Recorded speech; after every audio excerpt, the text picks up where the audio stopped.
Your Excellency, the Commonwealth Secretary General, Honorable Ministers from throughout the Commonwealth, Your Excellencies, ladies and gentlemen, Bulavinaka, and a very good afternoon to you all.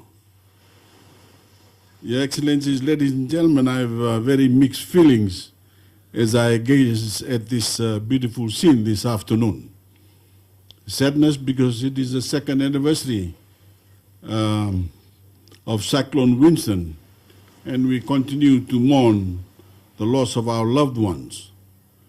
Pride that the fortunes of our country will one day be in the hands of such inspiring young people like Timothy and Shelby, and hope that by coming together as we are this week, we can play our part in making our Commonwealth stronger and the world we live in better and more sustainable for our children and future generations.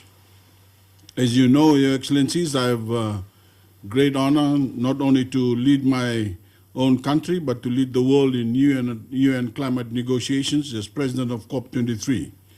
And I want to make this point above all else, that we cannot talk about sustainable development at any level, including education, without addressing the fundamental threat to that development, which is, of course, climate change. It is the greatest challenge humanity has ever faced. As Shelby said, we are all vulnerable and we must all act. And we must act with speed and determination. Maximum ambition, maximum urgency, maximum action. Which is why, as COP President, I keep saying that we must achieve the most ambitious target of the Paris Agreement of 2015, net zero carbon emissions as soon as possible to limit the average global temperature to 1.5 degrees above that of the pre-industrial age. Above that level, we court catastrophe. And even at 1.5 degrees, it seems we will not escape some of more destructive consequences of climate change, such as severe damage to our reefs. Among Fiji's many achievements at COP23 was the launch of our Ocean Pathway partnership, which establishes an inextricable link between climate change and the health of our oceans. And among other things, seeks to streamline and strengthen some of the existing processes to protect our oceans.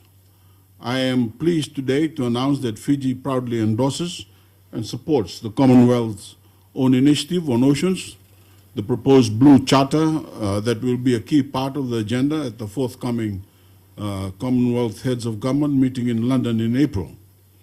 This charter is designed to address the delicate balance we need to make between protecting our oceans and sustainably drawing on their bounty for our food and our livelihoods. And I can assure you, Madam Secretary General, that you can count on Fiji to continue to be at the forefront of this initiative and others aimed at ambitious climate action and at protecting this most precious resource. We have already shown leadership in this area by introducing the Ocean Pathway at COP and co-chairing with Sweden the World Ocean Conference last year. There'll be another World Ocean Conference in 2020, and of course, Fiji, a Fijian, Peter Thompson, is also the UN Secretary General's Special Envoy for the ocean. We look forward to the Blue Charter, applying the principles and values of the Commonwealth Charter and of the 2015 Paris Climate Agreement to ocean governance. They include recognizing the needs of vulnerable nations and young people, which brings us back to the importance of our event this afternoon and the plea by our young Fijians for young people. Our governments are plantations searching for water they can put in. Fishing the live fisher ponds. Water mines, once dance floors, will leave people with despair.